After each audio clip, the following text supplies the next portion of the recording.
The Tandberg TP41 is a vintage transistor portable radio that was produced by the Norwegian company Tandberg in the early 1970s. This vintage radio was launched around 1971, and the European version covered the long, medium and shortwave bands as well as VHF FM. The North American version apparently had a medium and two shortwave bands as well as the VHF FM band. The radio was aimed at the upper end of the market. It had a wooden case and it boasted tone controls as well as an audio frequency response extending from 40 Hz up to 20 kHz. With its 9x5 inch speaker, the audio actually sounded good, certainly for a portable radio of its day. The top panel of the radio had several controls. The volume control was on the bottom left, and this put a panel light on when it was depressed.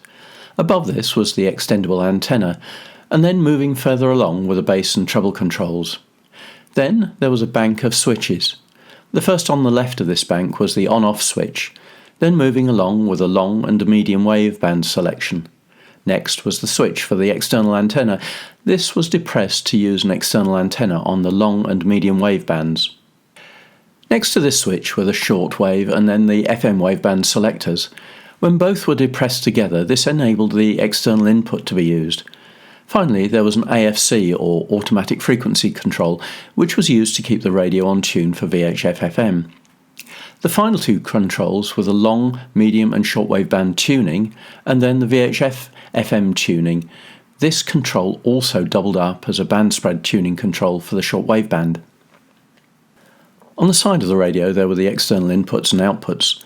At the top was a circular DIN socket for the external line input and output. There was a circular power connector, mono earphone miniature jack, 2-pin old-style DIN socket for the external speaker, and an external antenna socket as well. The bottom of the radio reveals the access for the 6 D cells used when there was no external power. And also the car connector can be seen here as well.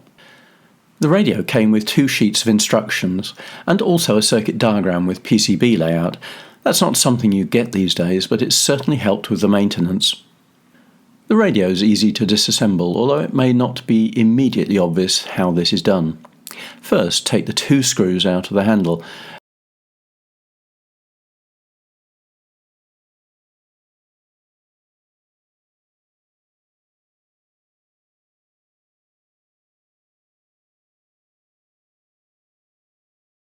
And then this should be removed.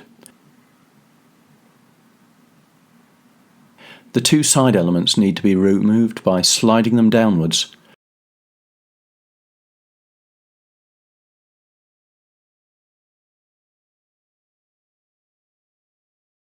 Then ease off the 2 panels. It takes a few moments but gives access to both sides of the PCB.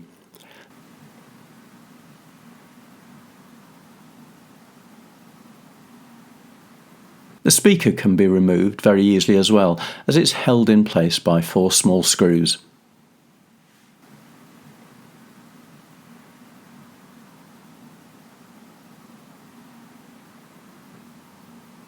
It's also possible to unclip the front panel once the control knobs have been pulled off, and this gives more access to the dial assemblies. Once the internals of the radio have been exposed, it's possible to see the method of band spread control on the shortwave bands. The loop is mechanically linked to the VHF FM control and compresses a piece of foam rubber as it moves in and out close to the shortwave oscillator coil.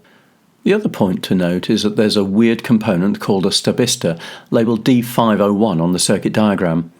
This was used to give a 1.5 volt bias to various transistors in the circuit. After years of service, these components have a habit of failing, often depositing a white dusty material onto the PCB. It's reported that this deposit can harm the circuit board, so it's wise to clean this off if this happens. A variety of remedies are suggested for replacing the stabilizer if it fails, including using a couple of silicon diodes in series with a germanium one to give an approximate 1.5 volts semi-stabilized reference. Other failures seem to follow the normal pattern for vintage radios of this age, but as these Tandberg radios are good workhorses, they're well worth spending some time to renovate and repair. Then you'll have a good-looking, working vintage transistor radio. For more information, please head over to the description section where there are links to additional information. Also, don't forget to subscribe to our channel and like the video. That would be great. Thank you.